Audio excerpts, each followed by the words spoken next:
کا جو 2/3 گزر گیا اور آخری ایام ہیں اور ختم قرآن کا موقع الحمدللہ آ گیا۔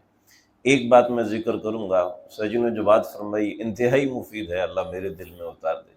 میں نہیں چاہتا کہ اس کا اثر کچھ زائل ہو، بس ایک بات ذکر کروں گا۔ سارے اعمال کا جو حاصل ہے وہ 2 قسم کا آتا ہے ہمارے پاس۔ سیدنا علی مرتضیٰ رضی اللہ تعالیٰ عنہ تہجد کے وقت کوفہ کی گلیوں میں ایک آواز ان کی گونجتی تھی، آہن آہ من قلت الذات ووحشت الطریق وبعد السفر۔ فرماتے تھے او ہو مجھے بڑا افسوس ہے، پوری پوری رات کھڑے رہتے اور ایسے کھڑے رہتے کہ پنڈلیاں سوجتی اور تلاوت قرآن سے گلیاں گونجتی، اور آخر میں جب دعا کے لیے ہاتھ اٹھاتے تو ایسے روتے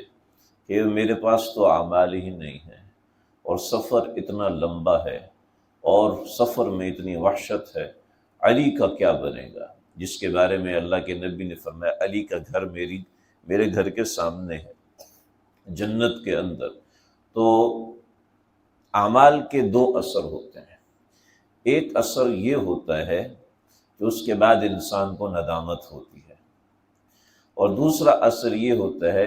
کہ انسان کے عمل میں استغنا، اریٹیشن پیدا ہونا شروع ہوتا ہے۔ میں اور آپ دیکھیں تراویح پڑھنے سے اگر تو دوسری کیفیت ہو رہی ہے، اریٹیشن ہو رہا ہے، استغنا ہو رہا ہے، کیا ہے یار، اگر یہ کیفیت ہو رہی ہے تو سم تھنگ رانگ، بہت خطرناک چیز ہے، اس کی طرف توجہ دیں، اور اگر دوسری چیز پیدا ہو رہی ہے تو شکر ادا کریں اور اس پہ توجہ اور دھیان دینے کی ضرورت ہے۔ ایک اور عمل ہمارے بزرگ فرماتے ہیں، جب اعمال کرو اس کے بعد شکر ادا کرو اور استغفار کرو۔ جب کوئی عمل ہو استغفار کرو اور شکر ادا کرو، اللہ آپ کی توفیق ہے، آپ نے توفیق عطا فرمائی، آپ کی توفیق سے عمل کیا ہے، ورنہ میرے اندر کوئی طاقت نہیں ہے کہ میں تراویح پڑھ سکوں، میرے اندر وہ طاقت نہیں ہے کہ میں قرآن پڑھ سکوں۔ تو یہ چند باتیں گزارشات ہیں، جو باتیں استاد جی نے فرمائی ہیں اس کے اوپر دھیان دیں، میں بھی دھیان دوں، کوشش کریں کہ قرآن مجید کو وقت دیں، قرآن مجید کو سمجھنے کی کوشش کریں، اور اس کے ساتھ اعمال میں تواضع پیدا ہونی چاہیے، اعمال کے بعد عاجزی پیدا ہونی چاہیے کہ اللہ جی ہم سے تو کچھ بن نہیں پڑا، یہ ختم قرآن ہوا ہے اور اس کے اندر 1-2 چیزیں ہیں وہ سمجھیں۔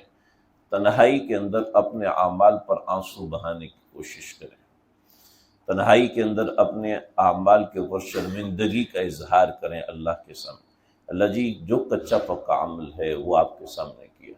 اگر اجتماع میں فخر سے ہی کہنا میں نے یہ کیا، میں نے وہ کیا، میں تو ایسا ہوں، میں ویسا ہوں، تو یہ بڑے خطرے کی بات ہے، اور تنہائی میں اپنے عمل پہ پریشانی ہو رہی ہے، دقت ہو رہی ہے، پتہ نہیں کیا عمل کر دیا، اللہ کے شایان شان ہے بھی یا نہیں ہے۔ یہ ہے ایک واقعہ سناتا ہوں، میرے استاد محترم ہیں، بڑے مشہور بڑے آدمی، پوری دنیا میں جاتے ہیں، تو ایک طالب علم آیا، کہنے لگے جو میں نے ان سے ملنا ہے، میں خدمت میں ہوتا تھا تو میں نے کہا میں ملوا دیتا ہوں، کوئی مسئلہ ہی نہیں۔ تو میں نے کہا تجھے کام کیا، کہ میں ہدیہ لے کر آیا ہوں۔ کہ اپنی شکل دیکھی، ہم ہدیہ کہاں سے دے سکتے ہیں، بس میں لے کر آیا۔ آپ یقین کریں اس زمانے میں 5 روپے والا کڑک کڑک والا پین آیا تھا نا، 5 روپے کا آتا تھا، پہلے ڈھکن والا ہوتا تھا تو یہ نیا نیا آیا تھا، تو وہ پین لے کے آیا اور اس نے ان کو وہ پین پیش کیا۔ جس طرح وہ پین پیش کر رہا تھا اس کے ہاتھ کانپ رہے ہیں، اور اتنا وہ شرمندہ تھا کہ اتنا بڑا آدمی ہوں میں ان کے سامنے یہ پیش کر رہا ہوں۔ تو اسائی نے اس کو پکڑا اور یوں گلے سے لگایا، کہنے لگا بیٹا تو نے مجھے سکھایا کہ عمل کیسے کیا جاتا ہے، اللہ اتنے بڑے ہیں ان کے سامنے ہم اپنا کچا سا عمل رکھ رہے ہیں، اور پھر ہمیں فخر ہو رہا ہے ہم نے روزہ رکھا ہے، ہم نے یہ کیا، ہم نے وہ کیا، اور ہم نے ایسا نہیں۔ عمل کے بعد یہ کیفیت ہو جیسے اس بچے کی ہو، اس طالب علم کی ہو رہی تھی کہ اللہ آپ اس کو قبول کیجیے۔ پوری زندگی حضرت ابراہیم نے آگ میں جلے اور بچہ ذبح کر دیا، اپنے وطن کو 3 مرتبے چھوڑا،